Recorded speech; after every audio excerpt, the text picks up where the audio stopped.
all the people that we've had, and we've done this for weeks, other reporters and stuff like that. Something that fascinates me, and I think that we don't, a lot of times, me and Cease and Brent and Liucci, a lot when we're traveling, we're sitting at a Waffle House, we talk about what is, when you think back about your career to this date and what you've been doing this, what is the best moment, interaction you've had with an athlete, your favorite athlete you've had to cover, one of the funniest stories that you come up with? Let's pull back the curtain a little bit and go back and think either A, the best athlete that you covered and kind of some of the reasons why your story, or B, one of the funniest moments on the beat where maybe we can roast someone on here that you're willing to share, and or C, just what it's meant to kind of do what you do, and some funny or a funny story about doing this over the years. I'll hop in there first. Okay. I have a favorite athlete who I covered, and this was, you know, as Luch will remember, and Cease has already been around 1 or 2 years by then. I have a favorite athlete, and maybe y'all can guess, and there's not a close second. You want me to guess? Yeah, you guess it. Dat. You got it. Yeah. Awesome guy. And I'm going to give an example of that. You know, he redshirted. I started at the Eagle in 1994, a City Hall's reporter. Actually, my first job was writing obituaries, which my little joke there is that helped prepare me to cover the Franchione era. So then I did City Halls. And then Cease, 25 years ago this month, which I need to write about this month, walked across the newsroom and said, "Hey, Olin Buchanan is leaving for the Statesman. You want to come cover the Aggies?" I said, "Let's see, Brian's College Station, City Halls, Texas A&M football. Let me grab my stuff." Boys. Yeah, and one of them would stress you out a lot less, though. I will say that. I know, man. Those egret birds that were causing trouble in Brian. So Dad had redshirted in '94. My first year to cover the Aggies was '95. Also his redshirt freshman year. So as we moved along together, and I covered him, and then of course he went on to the Cowboys, and next thing you know, I'm covering the Cowboys. Did that couple years. So there were some connections there. But let me give it just one quick story. Is the steakhouse still open in Somerville? Do y'all know that? Remember, that was a big place for students. We used to, yeah. I don't know that. It was a couple of years ago, so I'm sure it still is. Students, Bryan College Station residents used to go down to the Somerville Steakhouse quite a bit. So in about 1998, I had a date. We went down to Somerville Steakhouse, and I look over there, and Dad's sitting there with his family. And, you know, we wave a little bit like that, and, you know, and I'm with this date and everything like that. And I tell myself, okay, I'm not going to get up and introduce her to him. I'm not going to bother him. He's with his family. So we're sitting there. Next thing I know, someone taps me on the shoulder, and I turn around. It's Dad. He came over to us, and he sticks out his hand, and just as friendly as can be, "Hey, I'm Dat Wynn." And she's like, "Yeah, I know who you are." And, you know, things like that, just with him along the way, just that was just normal for him. And so, yeah, he's easily number one, far and away my favorite guy to cover. Of course, and John Sheshik with the baseball team, I had a lot of connections with as well. But that's the guy. Cease, what about you? This is interesting to me. I knew Brent's because we've talked about it before. I have not known. Yeah. Well, we've talked about Tell this us about before. Targets.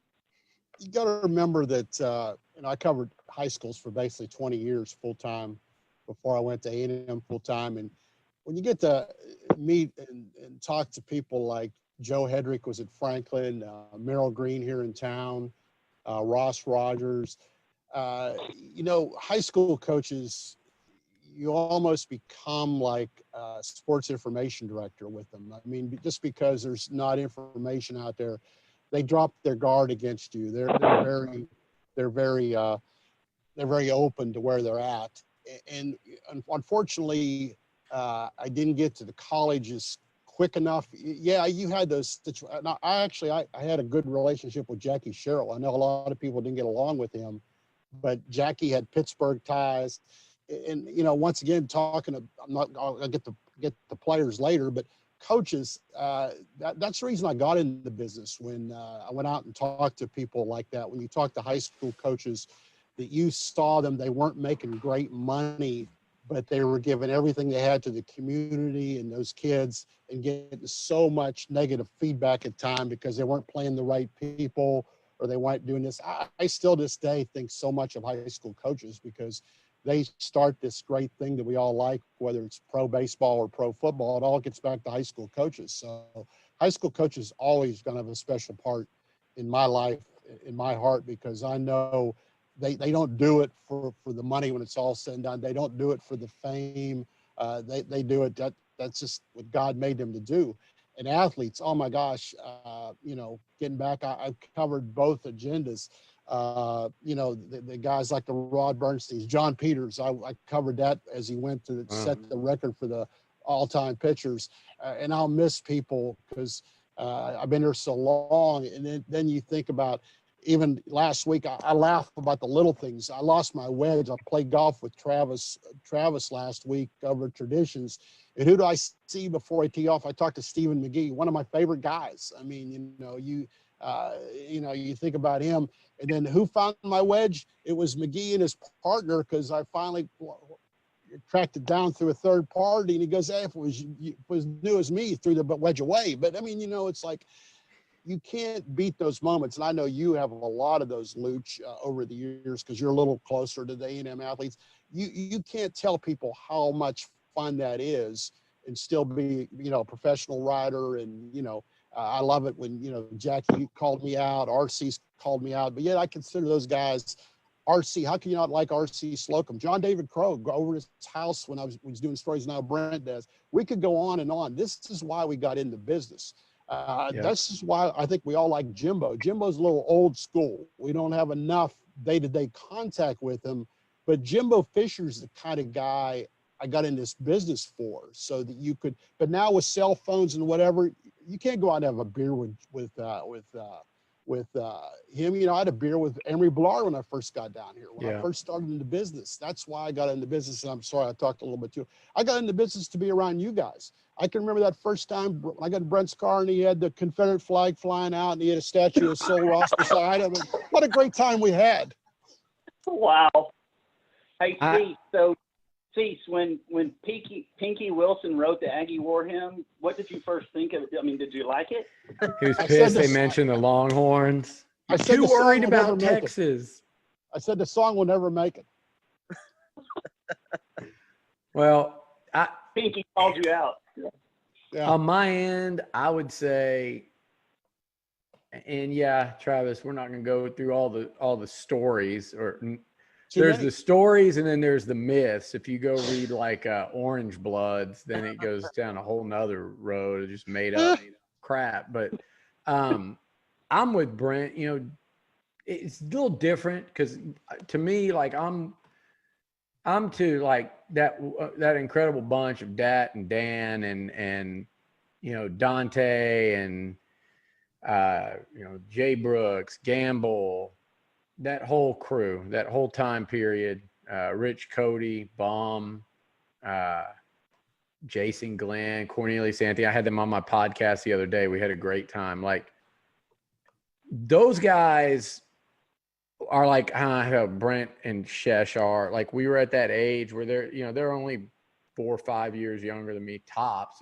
Well, actually, a lot of them were 2 years younger than me. So those were kind of more my peers and even in some instances my roommates than people I covered. I was so new to it, So since I've been covering it, there's some that stand out. Like I loved when Ryan Tannehill would really open up and talk, when he'd tell you, hey, I'm a quarterback. I'm not a wide receiver. I'm a quarterback. And then to watch him turn into what he turned into. And it's like, I'd always want to be like, relax, you're going to play quarterback. But I'm like, you're balling as a receiver, but he's probably sitting there going, every time I make a great catch, I'm that much closer to them never letting me play QB. So you could sense that inner, like, I'm never letting this go. And look how it turned out. McGee's up there. Martellus Bennett's up there for me. I mean, you talk about like, here's the thing. Martellus and Michael Bennett those two never said no to any interview ever for me. And that's when we were having players on live at the Tap and they would have to leave and, drop what they're doing and drive over and be responsible and not no-show you. No one was ever more reliable than those two. And you could insert the joke that they both love the microphone, but man, they were entertaining, they were funny, and they were reliable and actually really easy to work with for me. And so they stand out. But to me, it's Johnny, because that was the most unique time period and the most unique athlete. It might be Johnny and AC Law at number 2, but Johnny, we all went to New York for the Heisman Trophy. You're sitting there when an Aggie wins the Heisman Trophy. You're sitting there. I get the news about this half-game suspension, and I don't believe it, because who the hell's ever heard of a half-game suspension from that ongoing investigation? And I was with Bruce Feldman and Jen Brown, and I think Kaylee Hartung the day Johnny met with the NCAA, and he rolls up into Chimmy's, and it's the three of us sitting there, and he walks up, "Hey, Bruce, hey, Jen," like it's nothing, and just says, "Yeah, I just met with them all day. They're not going to do anything." It's just it was the weirdest time. I was with Spav the night that, the article in ESPN, the magazine, that incredible article about Johnny and his dad. And I was there when Uncle Nate came up and handed Spav his business card. And Jake was like, "Where am I? What is this? My quarterback has a man." It was the weirdest, most just surreal time of watching all that. And I remember Johnny coming up after the Florida game and telling me, I said, "Yeah, I think y'all are going to win a lot of games." He was asking me what I thought. And he goes, "We're going to win every game we play from now on." He missed it by 1, LSU, but just kind of all those little stories in there, him walking over to where we were standing, where I was standing, because y'all know I can't see from a damn press box, and I'm sitting down there, and he comes over and says, "No more effing field goals. We're scoring a touchdown on this drive. Mark it down. You can talk about it on your radio show. Bleep this, bleep Alabama, bleep Nick Saban. This is a touchdown, guarantee it." And then TJ Yeldon fumbles, and the O-linemen are grabbing him and pulling him, and Staples goes, "What did he just say?" I say, he says he's going to touchdown. 2 plays later, touchdown. He runs up. So all that stuff. And then to follow it on through the draft and on out, I mean, it was pretty incredible. And we've never seen that kind of spotlight on A&M nationally. Former players. I remember going out, bringing Keith Mitchell out one night on Northgate after a game. First time he'd been to town. This is an A&M star, right? He's an NFL Pro Bowler. He was an All-American. Took him out. He saw Johnny. He saw the people and the commotion that was going on around him, just people, just pictures and pictures and all the lights or cameras and video. He couldn't believe that. And this is an NFL Pro Bowler. We were walking out, and he goes, "Man, A&M's changed." It was a wild 2 years to cover, as all you guys know. But it was, I think that made it was the most fun. And, we've done some pretty honest interviews over the years as well. So that would be where I would put him there.